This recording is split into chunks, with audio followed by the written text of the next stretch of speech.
ഇന്ന് ഞാൻ ഉണ്ടാക്കാൻ പോകുന്നത് റാഗി പുട്ട്. ഡയബറ്റീസുകാർക്ക് കഴിക്കാൻ പറ്റിയ നല്ല അടിപൊളി പുട്ടുമാണ്. നല്ല ടേസ്റ്റുള്ളൊരു പുട്ടുമാണ്. നമുക്ക് കറിയൊന്നും കൂടാതെ ഇത് കഴിക്കാം. നല്ല ചൂടോടുകൂടി കഴിക്കണം. അങ്ങനെയുള്ളൊരു പുട്ടിൻ്റെ റെസിപ്പിയുമായിട്ടാണ് ഇന്ന് ഞാൻ വന്നിരിക്കുന്നത്. ആ പുട്ട് നമുക്ക് എങ്ങനെ ഉണ്ടാക്കുമെന്ന് നോക്കാം.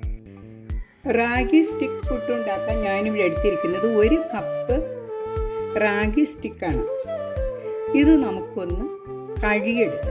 ഒന്ന് കുതിർത്തെടുക്കാൻ വേണ്ടിയിട്ടാണ് നമ്മളത് അങ്ങനെ ചെയ്യുന്നത്. അത് നമുക്കൊരു പാത്രത്തിലേക്ക് ഇടാം.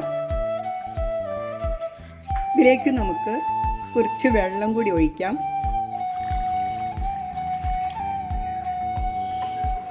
വെള്ളം കൂടി ഒഴിച്ച് നമുക്കൊന്ന് കഴുകിയെടുക്കണം.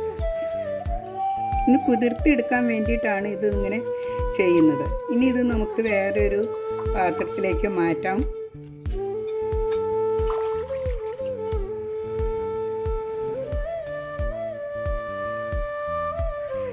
ഇങ്ങനെ നമ്മൾ കുതിർത്തെടുത്ത റാഗിയിലേക്ക് നമുക്ക് ആവശ്യത്തിന് ഉപ്പ് ചേർക്കാം.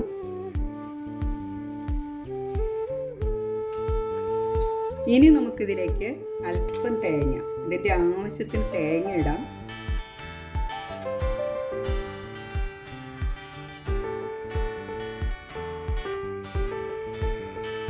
എന്നിട്ട് നമുക്ക് ഒന്ന് ഇളക്കി യോജിപ്പിക്കാം. വേറെ ഒന്നും നമുക്കിതിലേക്ക് ചേർക്കണ്ട. ഇനി നമുക്കിത് പുട്ടുണ്ടാക്കാം.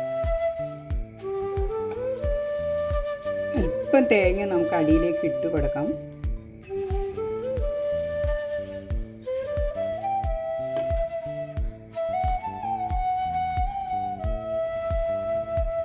കുറച്ച് നമ്മളിടണം. ഇപ്പോൾ കട്ട പിടിക്കാതിരിക്കും. ഇങ്ങനെ കുറച്ച് ഇട്ട് കൊടുക്കാം. നമുക്കിതിൻ്റെ മീതെ അല്പം തേങ്ങയും കൂടി ഇടാം. സാധാരണ പുട്ട് നമ്മൾ വേവിക്കുന്നതിനേക്കാൾ കൂടുതൽ സമയം കൂടി ഇതിന് വേവിക്കണം. എങ്കിലാണ് ഇത് വെന്ത് നല്ല സോഫ്റ്റായി വരത്തുള്ളൂ. നമ്മുടെ പുട്ട് റെഡി ആയിട്ടുണ്ട്. നമുക്കതൊന്ന് വാങ്ങാം. അങ്ങനെ നമ്മുടെ സ്വാദിഷ്ടമായ റാഗി പുട്ട് റെഡി ആയിട്ടുണ്ട്. എല്ലാവരും ഇതൊന്ന് ട്രൈ ചെയ്ത് നോക്കണം. നല്ല അടിപൊളി പുട്ടാണിത്.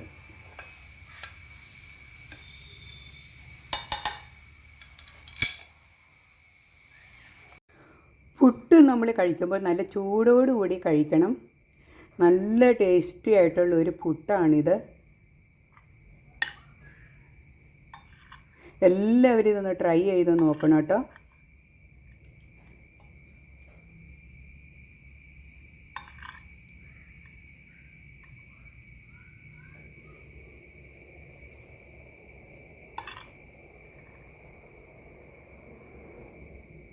നമുക്ക് അടുത്ത വീഡിയോയുമായിട്ട് വീണ്ടും കാണാം കേട്ടോ.